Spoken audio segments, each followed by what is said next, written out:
Cliff. Welcome to the Legionary. we just got soaked, didn't we, Cliff? And a bit of a rainstorm and a bit of howl as well, so we had to hide under a tree, unfortunately for us.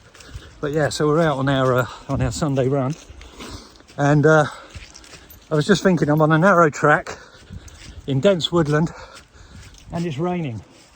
Kind of reminds me of what happened to the Romans in the Teutoberg Forest back in 89. Was it 86 or 89? Who cares? It was 2,000 years ago. Sue me. So, come on, Cliff. We're meant to be running, not marking trees. Yep, we're marking trees. Come on in. Let's go, buddy. Good boy. Okay, we're off. So, yeah, Varus, a high-ranking Roman officer, a man of many campaigns, lots of experience. I believe he served in the far field of Syria, and so he was trusted as a military consul, if I remember rightly. But so he was held in quite high esteem, and so he was sent to Germania, which was the northernmost outpost of the Roman Empire at the time. And not so much to subjugate, but keep the Germans in check. And so he was there with 3 legions, no less. So you'd obviously have sporadic uprisings all over the Roman Empire, and so the Romans had to impose their Pax Romana and Roman peace by force of arms sometimes, or just by their presence. This is no exception.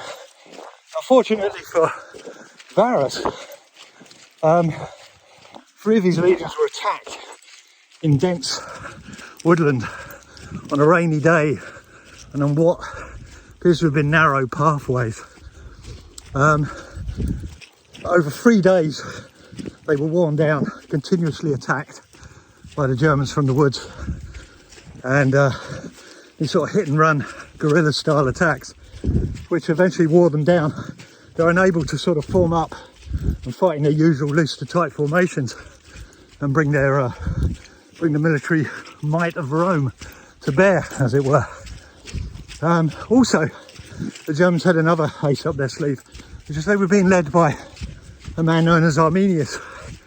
He'd served in the Roman Empire, in the Roman army, as a high-ranking officer, so he was well aware of Roman tactics and used that to his advantage.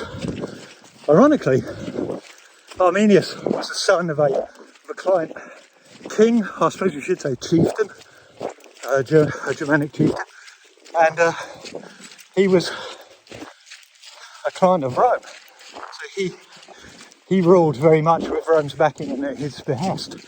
So you can imagine he was a bit disappointed in his son for doing that, for attacking the Romans, as was his brother, by all accounts, who was also served in the Roman army.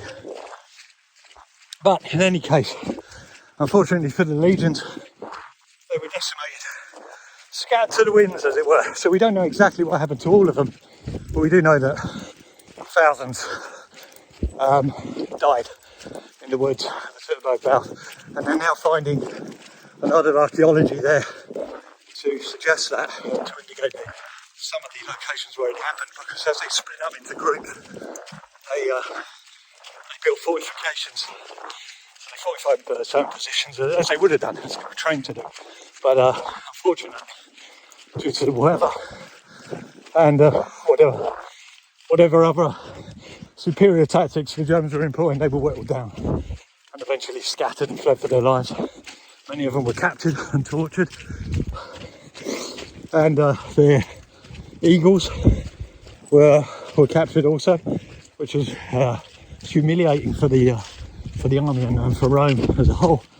And it would be almost 30 years later that a campaign that was relaunched to actually go and capture or retake the eagles which I think were all recovered, if my memory serves me right.